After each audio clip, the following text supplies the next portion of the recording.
crime. We're really trying to make sure that violence doesn't happen here. I don't think anyone will ever forget this case and forget about the person that Cynthia Epps was.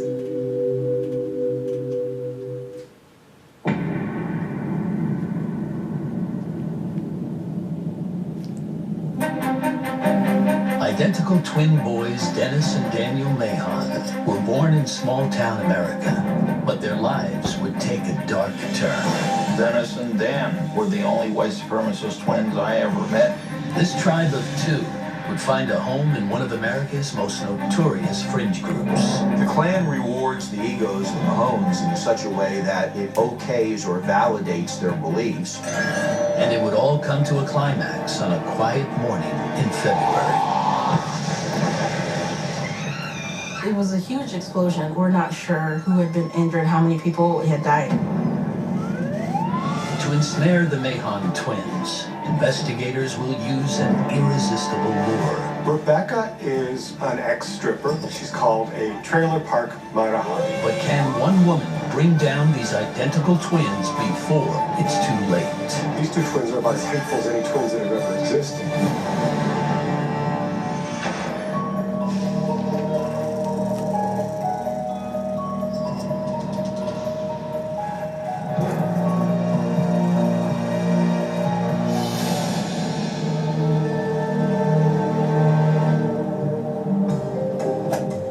Some say that late February is the best time of year in Scottsdale, Arizona. The winter chill is gone, but the famous summer heat is still months away. Scottsdale's an affluent community. It's actually a really great place to live. You have resorts, a really high quality of life. Scottsdale is glitzy and luxurious, and very homogeneous. And in order to build a more inclusive atmosphere, the city created an Office of Diversity and Dialogue in 2004. The man in charge? Don Logan. Don was absolutely well respected and a great guy. I mean, he was a lifelong civil servant. Everybody who knew him loved him. For Don Logan, February 24th begins like any other day. After a morning in the office, he heads out to lunch. He has no idea that life as he knows it is about to end. Don came back from lunch and he saw that there was a package there for him. Don asks his secretary about the heavily taped package. They were joking that maybe it was a bomb. Don't tell me they sent a bomb over here. And so he kind of laughed and he went to open the package and he shifted the package just at an angle. When he tore into the package and he opened it up, that's when it exploded.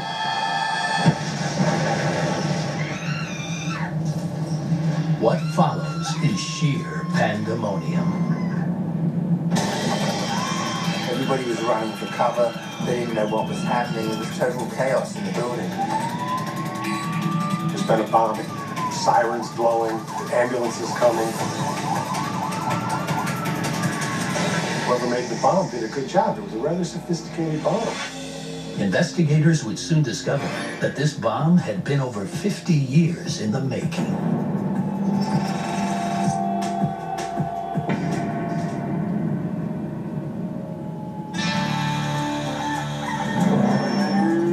Identical twin boys Dennis and Daniel Mahon were born just minutes apart on August 5th, 1950. Dennis came into the world first, and from the start, he acted the part of the older sibling. In some twin relationships, that what you have is one who takes a more dominant role and one who takes a more submissive role. You see those become lifelong patterns. Oftentimes they start very early in life, from childhood, and carry all the way through until the time they die. In the small farming community of Davis Junction, parents instilled their children with small-town values. Dennis and Daniel grew up on a farm in the 1950s, and it's the sort of atmosphere where work is the primary activity, not socializing. The twins' father trained horses, while their mother took care of the house. The Mahons made sure their young boys stayed on the straight and narrow. With a very strict upbringing, you produce children who are closed-minded. Oh, back to the house. They have a certain set of beliefs, and they stick to them no matter what. They tend to be children who don't think as much as they believe. Like many young twins, the boys became inseparable. Of all the human relationships, twins, identical twins in particular, have the closest bond. They have a really special way of communicating with each other. They understand each other better. Dennis and Daniel spent their time working together around the farm, repairing equipment and tinkering with electronics. Right from the beginning, they were both naturally adept, very good with electronics and with their hands. They could take things apart and put them back together, and they loved doing this. As Dennis and Daniel came of age in the 1960s, television screens were filled with images of American society in turmoil. The 1960s were a time of great social upheaval in the United States. Young people were protesting the war, black people were rising up and demanding their civil rights, and things were changing. For those who were not progressive thinkers, this was very frightening. They began to feel like they wanted their America back because things were just not going the way they liked it. In 1968, the twins graduated from high school into a world that seemed to be falling apart at the seams. For individuals who had racist values, as we saw with the Mahones, that was an especially difficult period because their worst nightmare was coming true. Dennis and Daniel see the world as a fearful place that's eventually going to get them if they have an allegiance outside themselves. Twins as individuals are like everyone else. It's just that the relationship between twins is particularly special. And the twins knew they could always count on each other. They both attended the same Illinois community college, where they studied avionics. The boundary lines become blurred in some ways between these twins, even more so than other twins. They trust each other more than they trust anybody else. They become almost one in some circumstances, in that they think alike, they act alike, and they associate with the same people. After college, Dennis and Daniel joined the Coast Guard and were stationed in the Philippines, where they worked side by side as electricians on the same boat. Twins sometimes find themselves as young adults still feeling really attached to their twin and having difficulty separating from them. After completing their time in the service, the Mahon twins moved to Florida. And it was here that their lives would take a dramatic turn when they discovered a book called The Turner Diaries. The Turner Diaries is a race war fantasy novel in which a guerrilla army of Aryan revolutionaries blows up the FBI building, creates mayhem, drops a nuclear bomb on Israel, murders and kills people everywhere. The Turner Diaries have turned on a lot of people out there to the idea that you've got to make violent revolution in order to kind of save the white race. Dennis Mahon has said that the Turner Diaries are what turned him into a racist. And soon these racist twins will be drawn into one of the most notorious and feared organizations in the United States, the Ku Klux Klan. Dennis and Dan, at the time they joined the Ku Klux Klan, felt that the country should have been white people's only. They think alike, and together they're twice as dangerous as they were separately. And before long, a horrific attack will focus the nation on the destructive nature of hate. In a flash, in a split second, a truck bomb went off and took with it 168 men, women, and children. Only on Investigation Discovery. Inspired by a hate-filled book, identical twins Dennis and Daniel Mahon have found a home for their racist beliefs, the Ku Klux Klan. The Ku Klux Klan is the oldest domestic terrorist organization in this country, and in every period, despite what some of its leaders have said, it has produced an enormous amount of violence. The Klan gave structure, meaning, and purpose to the twins' shared racism. The Klan rewards the egos of the Mahones in such a way that it okays or validates their beliefs, and that's what the Ku Klux Klan offered to the Mahones, a way of not only belonging and believing, but feeling what they were doing was important. Imbued with racist fury, The Mahon twins quickly became very active on the Klan rally circuit. The people who live in the white supremacist world, the world of the racist right, generally do not have two pennies to rub together. So what you get is this strange world where there's this small-time commerce. The Mahons basically go around out there and they sell, you know, Celtic cross jewelry, little Klan symbols, Turner Diaries t-shirts. As they attended Klan rallies throughout Florida, identical twins Dennis and Daniel were mirror images of racism. And true to their birth order, there was one twin who took the lead when it came to spreading the message of white supremacy. Dennis is clearly the most active white supremacist. Dan is clearly the follower. Although Dan gets into activities on his own, Dennis is the one that's setting the pace of activity. Dennis is the one that's the most vocal. After years in his twin shadow, Daniel decided to go his own way. Daniel moves to Tulsa, Oklahoma, and he lives a quieter life. He stays in the commercial airlines industry. Meanwhile, Dennis's star began to rise in the KKK, and he was inspired to take his hate up a notch.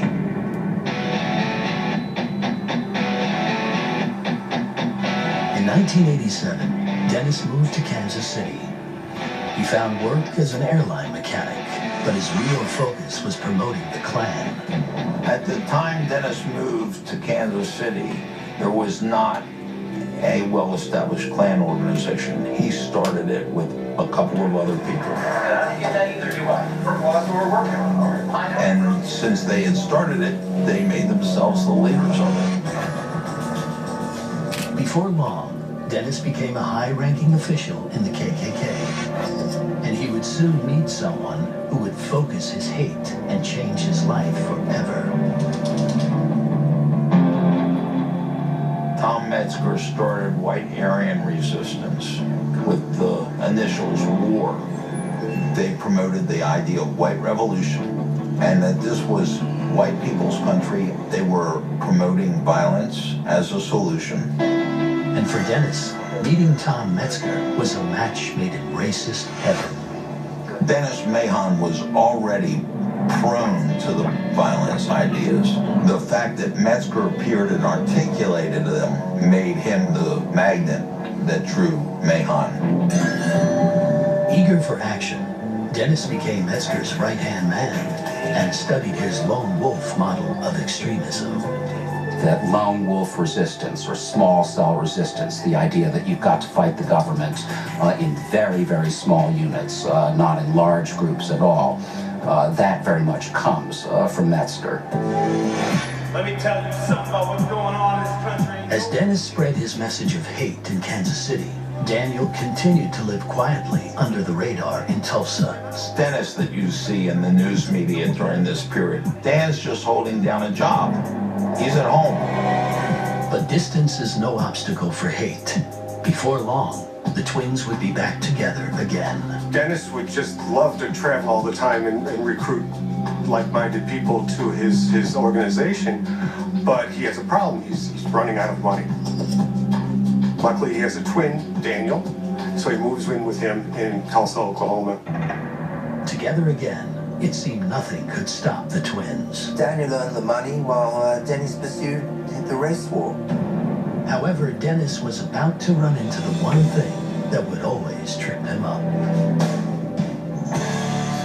Not only was Dennis Mahon a braggart and a loudmouth, but he was a womanizer. Anything in skirts that went by, he made a pass at. Carol Howell came from a very, very good family in Tulsa, Oklahoma. She was a debutante. She had everything a child could ask. Carol Howell turned into some kind of raging Nazi, some raging racist, or the Nazi debutante, as we used to call her. A petite blonde with a swastika tattoo, Carol Howe developed a taste for dangerous men. She was really attracted to the leaders and of the white supremacists, which I think gave her a real thrill to be with. And as head of the Ku Klux Klan in Tulsa, there was no bigger turn-on than Dennis Mahon. The feeling was mutual. Dennis was very enthralled with Carol. She was very beautiful, blonde. He used to call her his Aryan goddess. During the mid-90s, Carol and Dennis traveled together to gun shows and many racist training grounds in the Midwest. You know, this was him taking his girl out on a date. I mean, that was his world, and I think she was very much intrigued by it. And it's like, wow, there are a lot of guns, and boy, they sure do talk a mean streak, and these guys are really tough. So I think, you know, she was very impressed by Mahon's sort of macho world and his tough talk.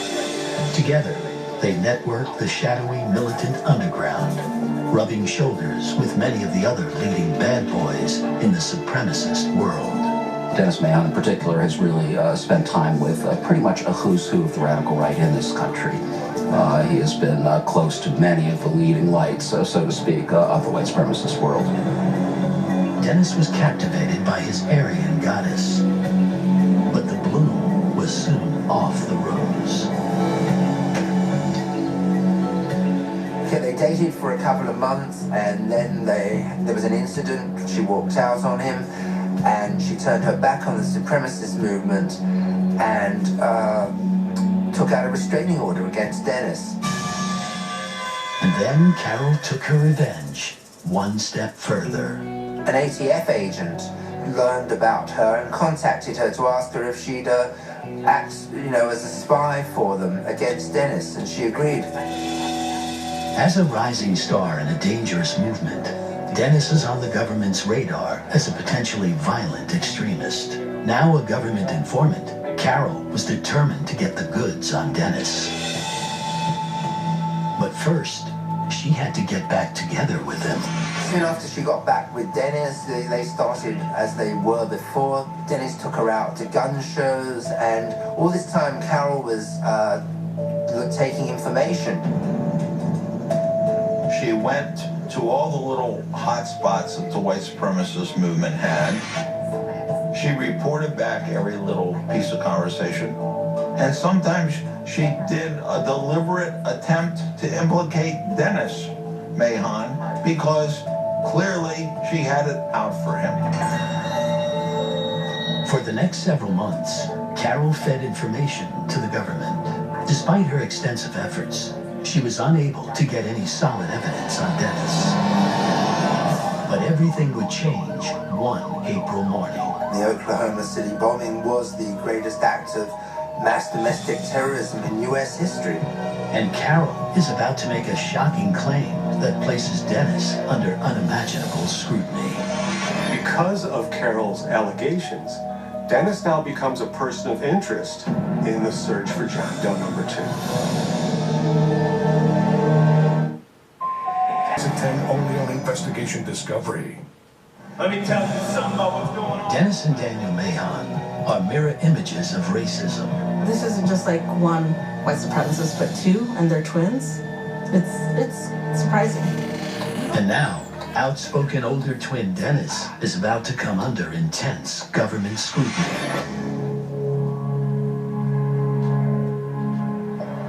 On a sunny morning in April, a man named Timothy McVeigh climbs into his truck and drives into downtown Oklahoma City. He parks next to the Children's Daycare Center of the Federal Building and exits the vehicle. 9:02 in the morning on April 19th, 1995. You know, in a flash, in a split second, a truck bomb went off.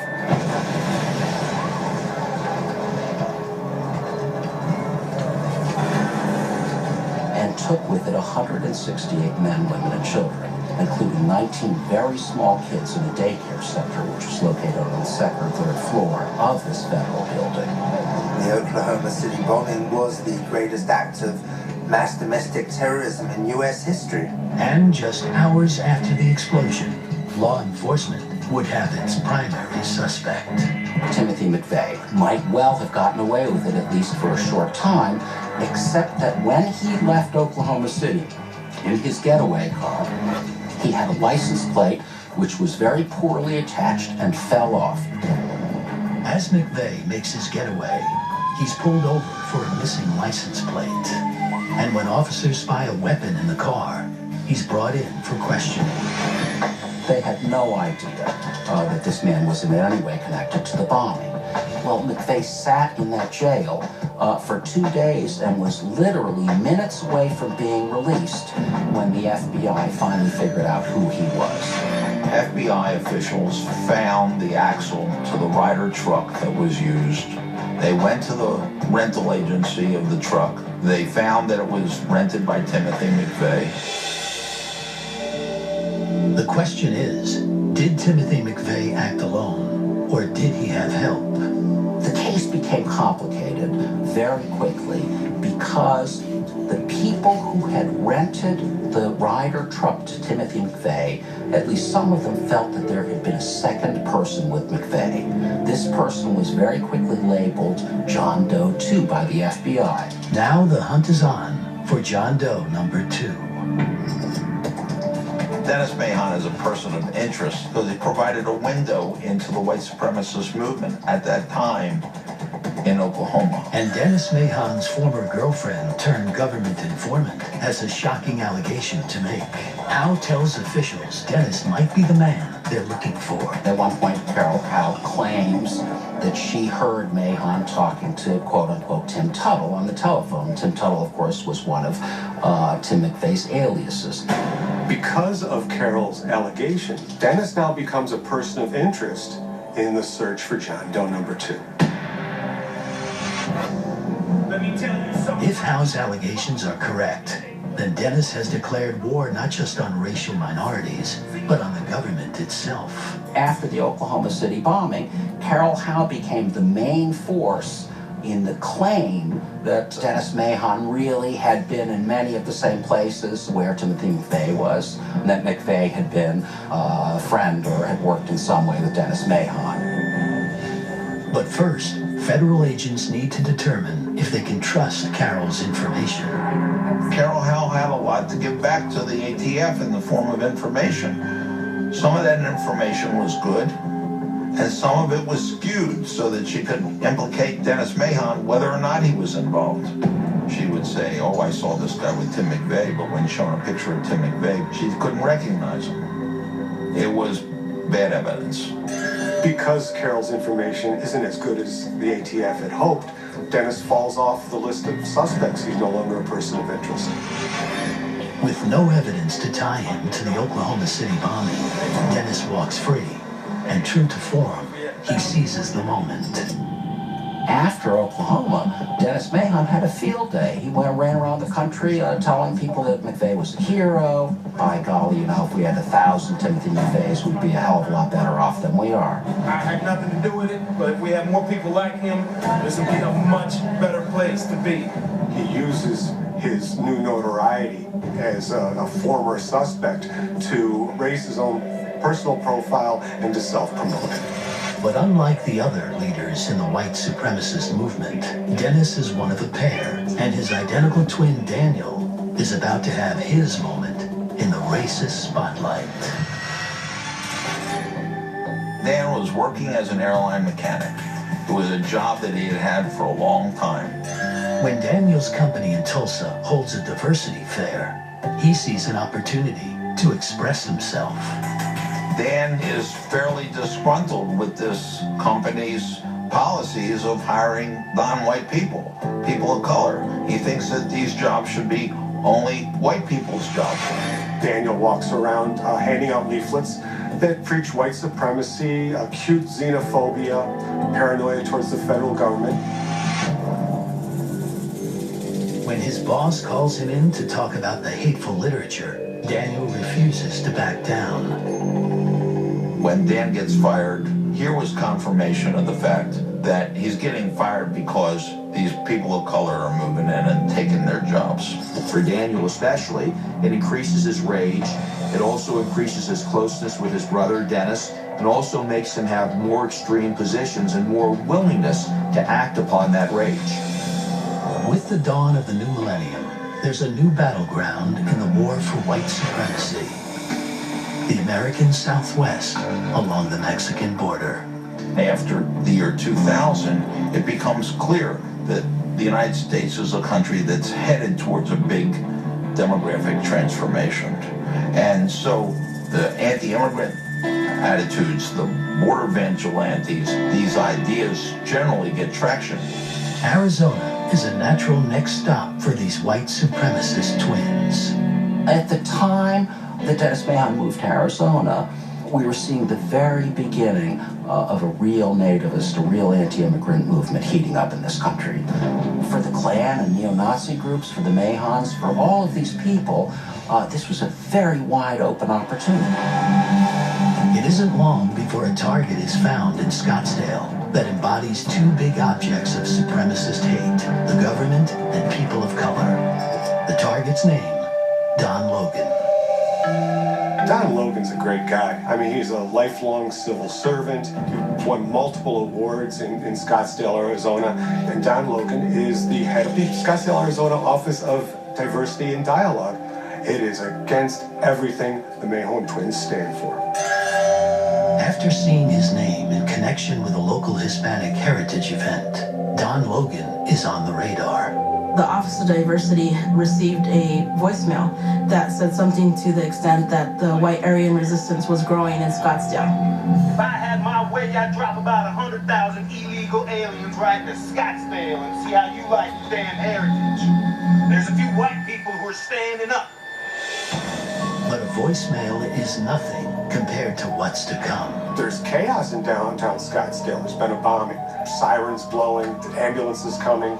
And soon, a sexy undercover informant will be called upon to romance the twins for information. She was a trailer park Malahari, and she could work Dennis and Daniel Mahone as easily as she could work a pole in a strip club.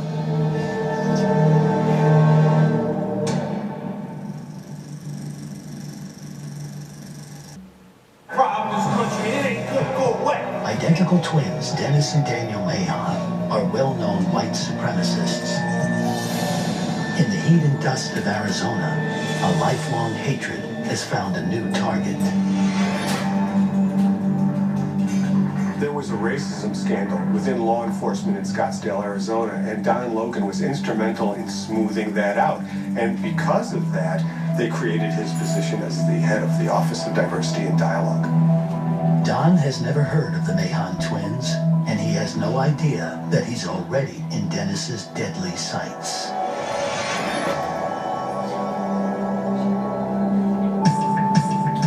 This was a day that was typical Arizona weather, 60+ degrees, clear day, shortly before lunch. I do an impromptu call to my wife and say, hey, I'm going to lunch. I got a meeting afterwards in Tempe, but if you're available, I'd love to go to lunch with you.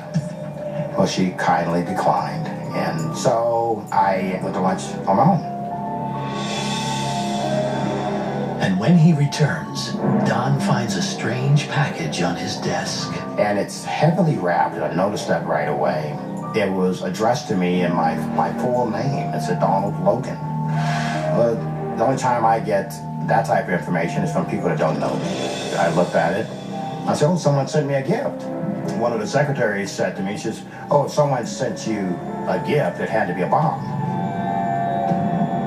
He grabs some scissors and begins to cut it open. And I began to cut down the center of the box, and I reached my hand in the flap. And as I lift the flap, I heard a pop. A pipe bomb detonates in Don's hands. The force of the blast shatters the windows nearby. My secretary began to scream, a scream that I will never forget. My hand was hurting. As I looked around, there was confetti coming from the ceiling. The lights went out, the alarm went off, and there was the room filled with smoke. Don is rushed to the hospital, and police guard the door to his room. Security is tight. Scottsdale is on high alert. I looked up at the television monitor, and they started talking about me in the past tense, as if I had died. And that was very surreal for me. Though horribly injured, he will survive. The way he turned that package saved his life. If he would have been holding it the way that it was intended to, or it probably was, it would have probably, instead of blowing a hole in the wall, it would have blown a hole through him and killed him. As Don lies in the hospital, his office becomes a crime scene. Arizona officials call on federal agencies to oversee the investigation. They started off this investigation thinking this was something personal towards Don. This was somebody he knew. They did an extensive background search looking for enemies of Don. They couldn't find anything. But it turns out the perpetrator left a clue hidden inside the package. There was a note inside the bomb that investigators were able to piece together. It was signed Edmund Burke, who has been associated with white supremacists. That was probably the first clue that this was indeed the work of white supremacists. The bomb itself is another clue. This is not the kind of bomb that you can construct merely by going on the internet. That law enforcement later said the bomb was a very sophisticated device. It was small. It was a little bigger than a cigarette pack, and yet it was lethal enough to apparently have killed Don Logan. With some key clues in hand, investigators narrow down the list of suspects. They start looking into who was in the area. A name that pops up is Dennis Mahon, who had left the voicemail in September. It so happens that Dennis and Daniel, who are twins, they're living in a trailer in Tempe, 15 miles south of where the bombing happened. The feds design an ingenious plan to draw their suspect into their web, using the one thing that had tripped up Dennis in the past. His weakness for women was well known, and it soon became evident to government officials who were paying attention to him that if they wanted to get next to Dennis Mahon, the best way to do it was through a woman. Well, the ATF were looking for a particular woman, somebody who was pretty, sexy, not a rocket scientist, you know, somebody who was just from his own kind of working class background, somebody that he could relate to and he could accept and feel comfortable with. If it wasn't the right person, he'd sense a trap and realize he was being set up because already he knew Carol Howe had been recruited by the ATF, so he was on his guard. The ATF comes up with a woman named Rebecca Williams.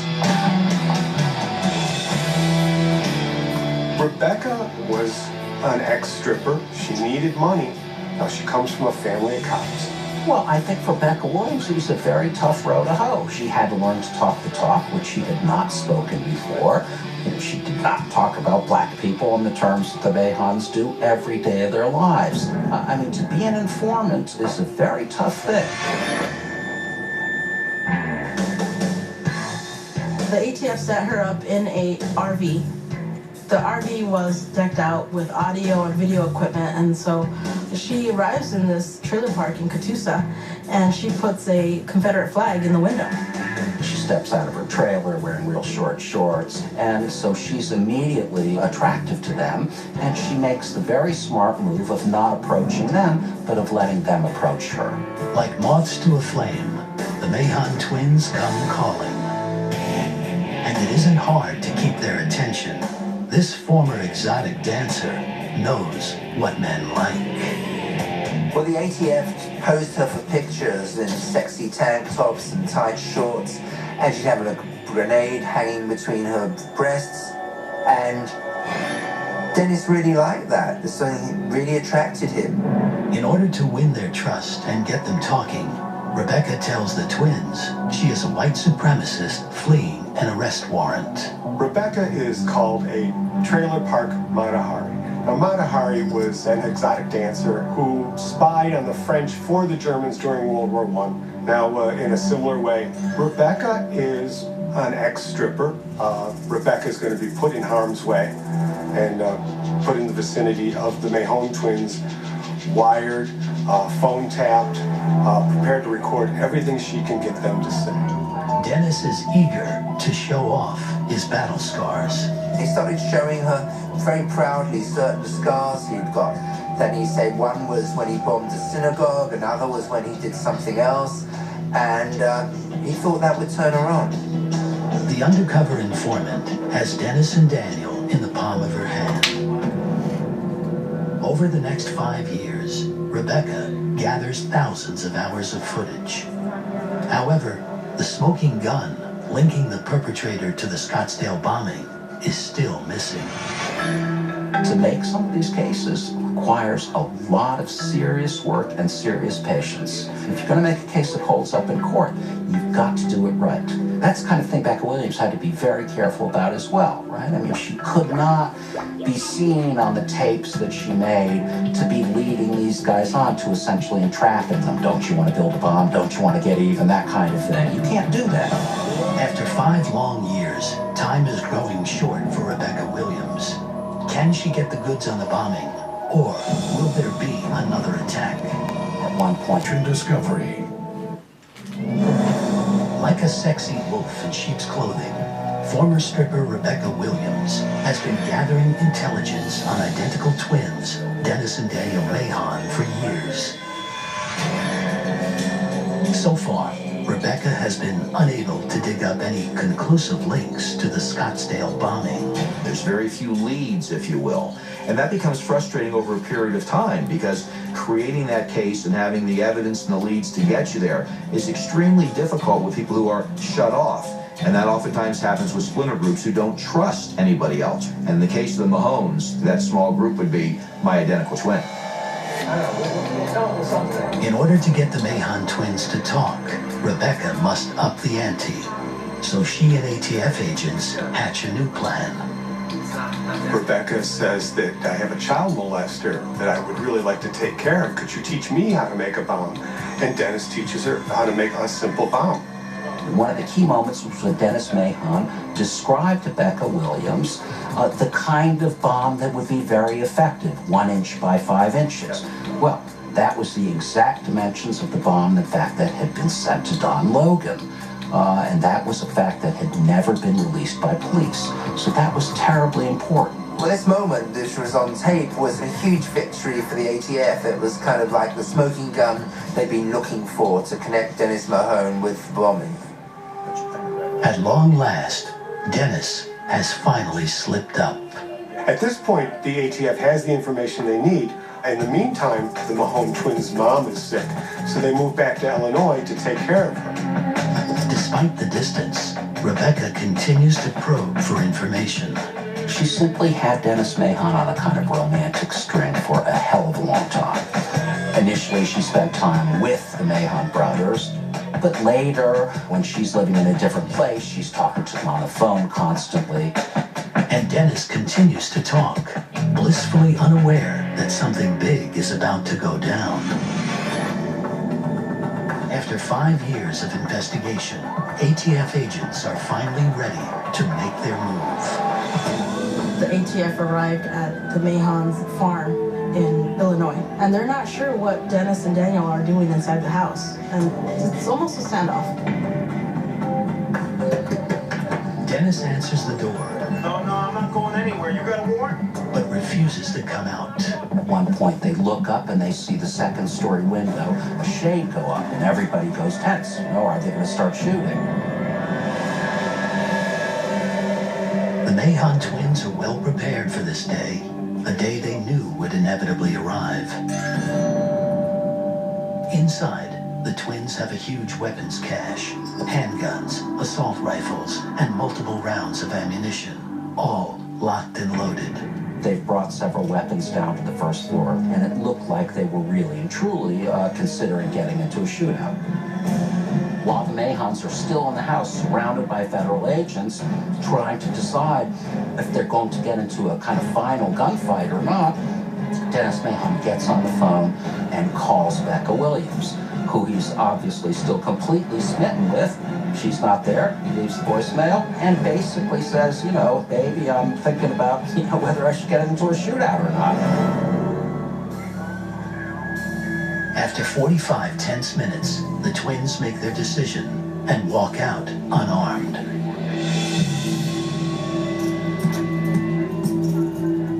After the arrest, they were in the car going to the police station. They were both handcuffed.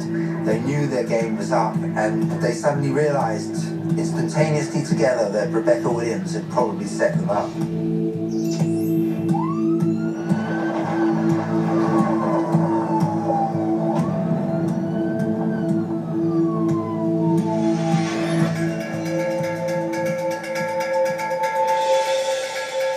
In January of 2012, Dennis and his twin Daniel were tried in federal court on charges of conspiracy to damage buildings and property by means of explosives.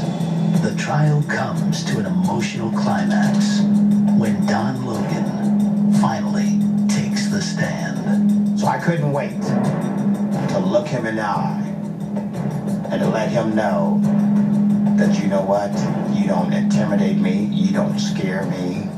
I called him a coward. He says, you're nothing but a coward. The 6-week trial comes to a dramatic end. Dennis is found guilty and sentenced to 40 years on explosives and conspiracy charges. Daniel, however, is acquitted. One twin will go to prison, while the other remains free. As court lets out after sentencing, a mysterious woman approaches Don in the hallway. There was this pregnant lady, a brunette with glasses. She had this disguise on, and she called me by name. She said, oh, you don't know who I am. And I'm like, should I know who you are? And she says, Me, Rebecca. it's Rebecca. And I'm like, oh, wow. How you doing? Thank you. She says, I just wanted to say thank you. And I had to be here. Well, I said, well, thank you for being here. And then I moved on.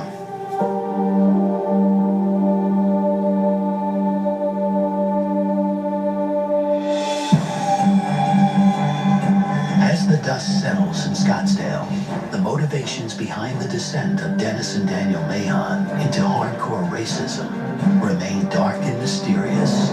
People think that there must have been some terrible wrong created, some terrible, horrible upbringing that turns people into white supremacists. It wasn't their farm background. It was their attachment to the notion that white people should run this country solely and exclusively that made them white supremacists. This set of twins were very upset with the way the world was changing around them in their area. They were attracted to the racist right and ultimately got involved in the farthest reaches of the kind of revolutionary racist right. And at the end of the day, one of them, Dennis Mahon, finally decided to act. He finally went out there and tried to kill someone.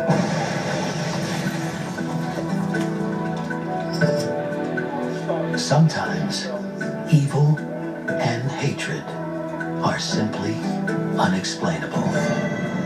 We know about Dennis Mahon and Dan Mahon because of their attachment to horrible ideas and horrible actions. It's the evilness, if you will, that sticks out for us. It's the evil that makes us take notice.